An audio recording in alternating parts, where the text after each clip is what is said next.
Don is, he's just one of the most thoughtful people that you're going to meet. Don is great. He's very even-keeled, he's very intelligent. He's a very great presence in the boardroom. First of all, I really like Don Schaeffer. He's just a good person. I would trust him to do the right thing every time. I'd say he is very considerate, is someone that gets along well with people. I think we've been very fortunate to have a chair like Don. He has a heart. He's very human about all matters. Well, he's an absolutely lovely man. Loves to talk. He loves to engage. He's a wonderful leader. I'm a huge fan. My dad grew up around the corner from where I grew up in Hewlett, and I was lucky enough to have his parents there for the majority of my childhood. So his father, just like him, was an accountant by trade.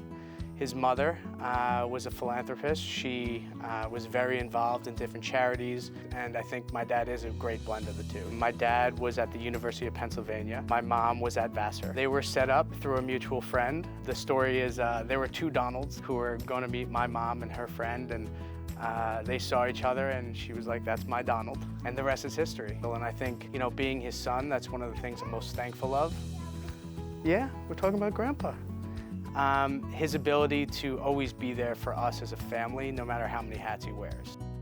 I remember telling him that you're going to be the chairman of the board one day, because I just know that he's the kind of person people look to for leadership. COVID hit during his tenure, which had its own special challenges, as you can imagine. He and Susan were a very, very strong team. They really guided us in how to get through everything. He was very involved in helping to choose Susan as our latest president.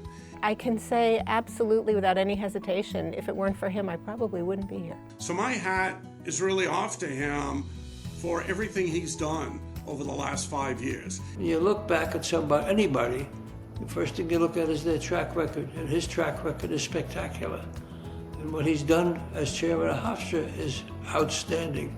I found out that Don writes children's books. What? If you'd have said, pick the person out in the room that's written a children's book, wouldn't have picked Don. The book we're reading today is called The Spider Who Saved the Tree. I did learn last night that he had written a children's book. That's the first I had heard of it. Thank you, Spider.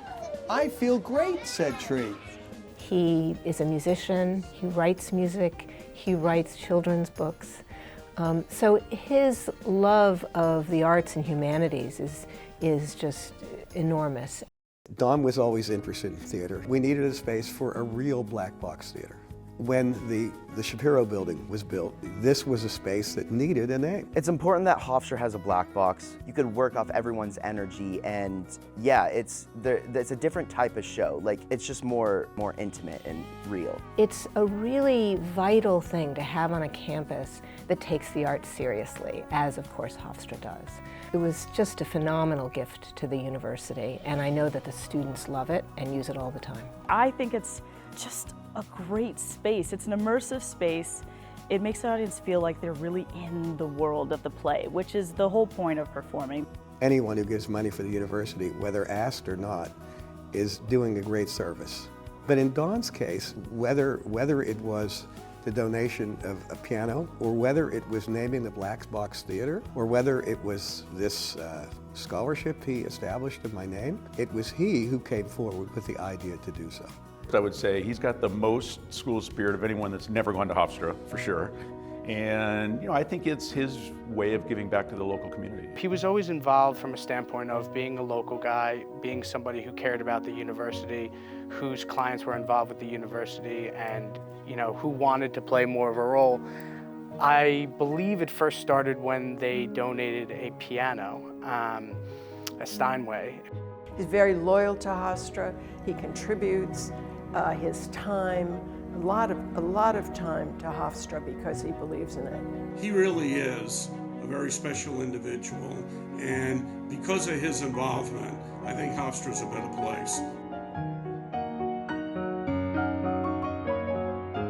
Thanks for everything you've done, Don. Don, I want to just take this opportunity to say thank you for all you've done for Hofstra, and thank you for being just a great guy. Congratulations, Don. Don, congratulations. You are such a deserving honoree. Don, I want to congratulate you on this really well-deserved honor. And knowing you, I'm sure that it represents not the finale for your career here at Hofstra, but just another milestone along the way. Well, I just want to say thank you, Don. It really means a lot that you have put your time, effort, and money in allowing us students to share our stories. Congratulations, Don, to you and to Joan. Thank you for what you've both done for Hofstra. Congratulations, Don, on this honor tonight. I have so much admiration for your work on the board and so much appreciation for your friendship. Dad, we are so, so proud of you. Both Hofstra University and our family are incredibly lucky to have you.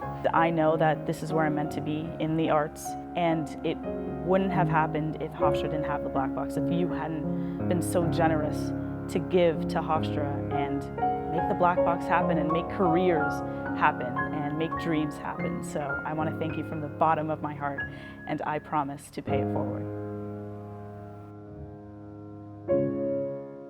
Congratulations, Mr. Schaeffer, and thank you for everything you've done.